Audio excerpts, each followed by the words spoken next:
first step that we did from the moment we created our webshop was start selling, creating advertising on Facebook. So that was like the first months of Black and Gold, only selling online. During that moment when we were growing as a company, we received in the first weeks like around 500-600 euro revenue. So it was already taking off on the webshop. Nothing was covered in my studies. It was really like insurances and finance.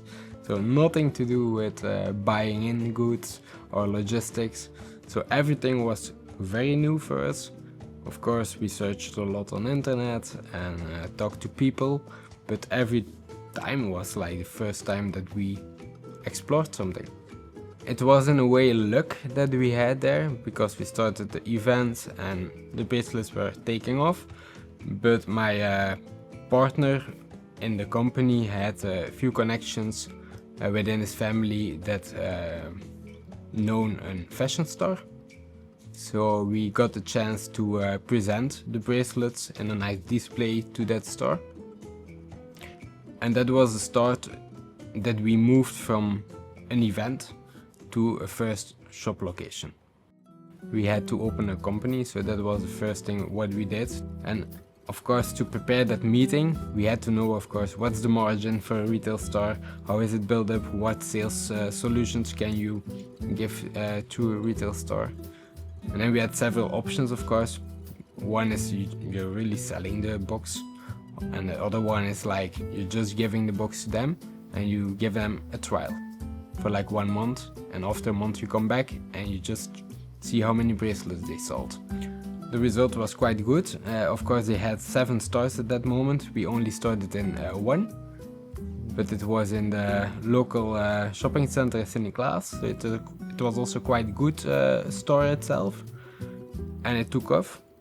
And then of course the next steps were like convincing them, changing from a trial to buying in, and then they received a better margin.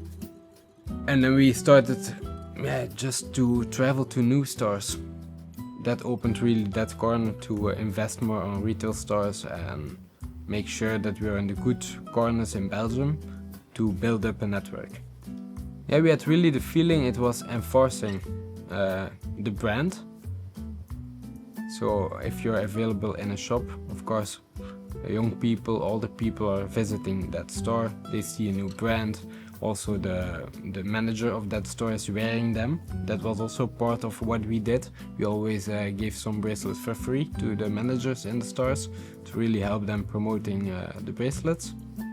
And that was helping also the online visibility of the brand. Our logistics at that time, we did everything ourselves. It was really at home that we just had boxes and just selling, preparing the packages for B2C and B2B. At the time of the bracelets, it was not 100% of success rate, it was around maybe 60%, but the main time that we went to a store, it was more easy to convince them because it was like a small product in their store, low budget. They were only focused on fashion collections with higher revenues, higher costs. So a bracelet box in that time, it was an investment of 500 euro for a store. It was very exciting to see like an idea building up to a brand, and then starting with the first bracelet, then see people around you wearing that bracelet and see the volumes growing. That was giving really like for us a very good feeling. Also to start creating new products and to go also to new retail stores to help the brand get traction in the market.